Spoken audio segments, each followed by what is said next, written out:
Good morning. Um, there's some things I want to talk about today that I experienced on my anxiety journey, and I actually wrote some things down so I wouldn't be like blubbering along like I've been. I'm having another good morning. I like to do this in the morning. I wouldn't have been able to do this a year ago. Doing it in the morning, I couldn't do anything in the morning.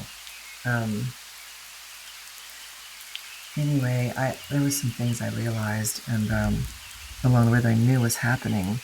I just couldn't figure out why, but it has a lot to do with adrenaline. Adrenaline does so many different things to your brain and your body when you're experiencing it. And like the adrenaline, I guess for a moment, your frontal lobe in your brain the adrenaline kind of shuts it down so you can have rational thinking for a few moments. That's why you just feel so overwhelmed when the adrenaline hits you and you can't rationalize or think clearly. And that's one of the reasons why. And that's so that you can, I guess I've read that if you are being attacked by a wild animal or something, the amygdala is a very ancient part of your brain.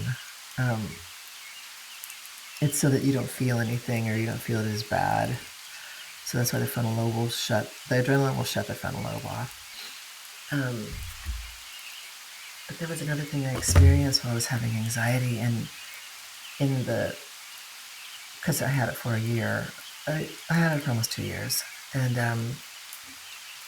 one of the things I realized when I was always saying was, wow, when I have the adrenaline, I had anxiety all day long, nonstop anxiety. I had adrenaline all day long, nonstop adrenaline for months and months and months and months and months. But I did notice that I was telling my sister, I have no control over this. And I can't tell which emotions I'm feeling, which was really odd to me. Like, when I was hungry, I had a hunger, like pain in my stomach or something, I would think it felt like anxiety. Any emotion I felt, sadness, anything, I just couldn't differentiate between the anxiety and any other emotions. I just felt anxiety all day long. And I knew that there was something really wrong with that, but I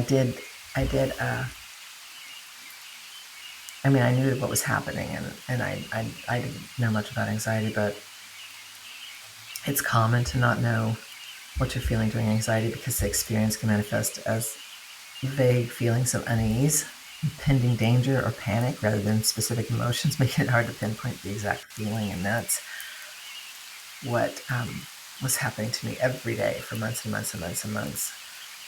And I felt like I was walking around in a fog, and it was really hard. Kind of like paying too much attention to that can keep you in the anxiety cycle, or can just keep it going and going because, it's scary. And when you're scared, you just keep releasing adrenaline. It's just this cycle, but you can try to identify these feelings. I'm just reading this from something. By noticing your physical symptoms such as racing heart or tense muscles, and by practicing grounding techniques like belly breathing, which can help you reconnect with your body and mind. But anxiety often shows up as physical sensations like a churning stomach, muscle tension, or fast heartbeat, which can be mistaken for other physical ailments or simply feel overwhelming without a clear emotional label. That's what was happening to me. And when anxiety is intense, it can flood your system, making it difficult to think clearly or process your emotions, leading to a feeling of being overwhelmed and unable to label what's happening. Instead of specific fears, anxiety can create a general sense of dread, doom, or impending danger, making it hard to identify a concrete what to your feelings. That I had to Google that and be like, okay, that's what's happening to me. Because for a long time, I was experiencing that and I didn't understand it, but there's so much stuff that adrenaline does to your brain and your body when it's releasing. And you know, we have this adrenaline throughout our life, but it never affects us the way that it does when we start having anxiety. It's adrenaline with your nervous system. If your nervous system is sensitized, everything feels really hard to deal with. Oh, a sec. Okay, sorry about that. I had to take a minute. Also, it doesn't matter what age you are.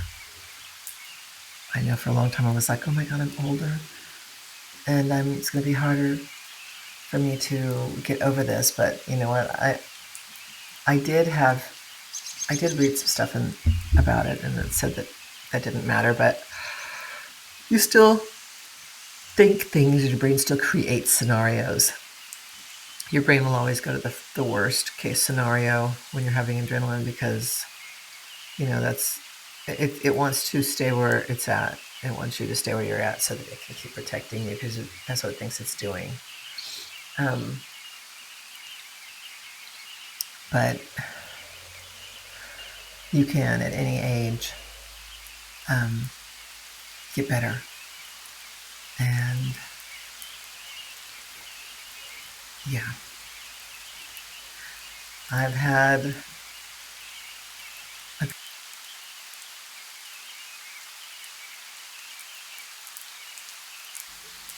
okay, I'm going to put this on pause just for a second for her. Okay, sorry, I'm back. Oh my God, this morning was just so full of a bunch of distractions. Oh.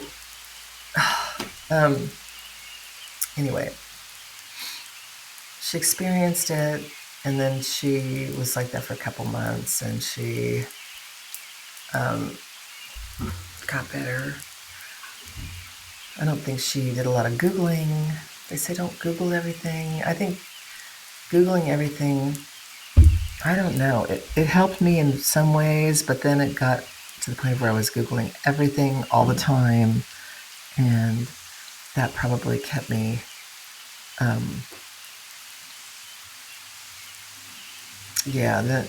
more I Googled, the more scared I got. At some point, I mean, in the beginning, I learned a lot about anxiety and what the adrenaline was doing. But towards the end, when I knew I didn't need it anymore, and I knew everything that I needed to know,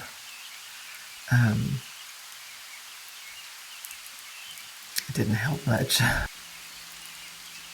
I guess my point is don't stay up inside your head so much. Googling a lot will sometimes give you too much of the wrong information. I would Google to reassure myself, and I remember the reassurance that I would get from certain things would give me some relief, a little bit.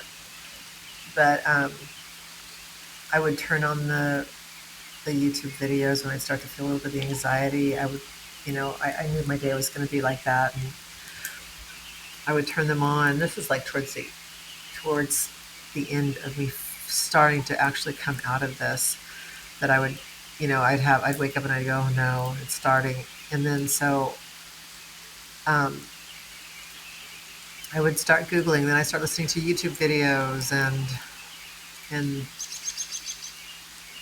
that actually started giving me anxiety because I knew that I was avoiding by listening to the videos and looking around for reassurance.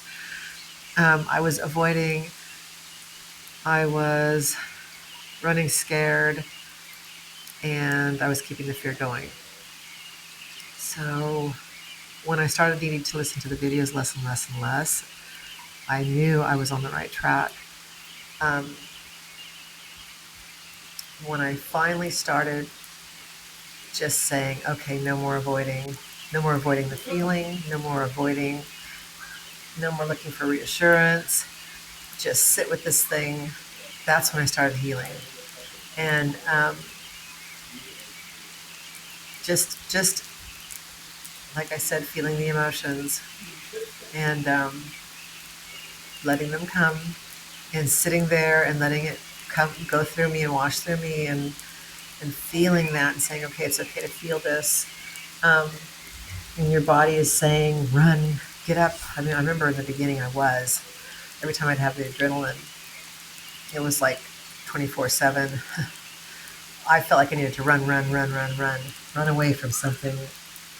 I always just was up and pacing and all over the place, but because your body is saying, the adrenaline is saying, get up and run. And you have to say no. You have to say no, no, no. Your body's saying, your adrenaline and your brain, everything's screaming, get up and run, get up and run, get up and run. And you have to, instead of, doing it and obliging it and running in circles and pacing, you have to say, nope, no, no, not running. And there's nothing to run from. And I know all this stuff is easier said than done because it's super hard. I know, I've been there. So just sit with it. Just let it do whatever it thinks it needs to do, and patience and time. I never thought I'd be saying this, but it actually will happen.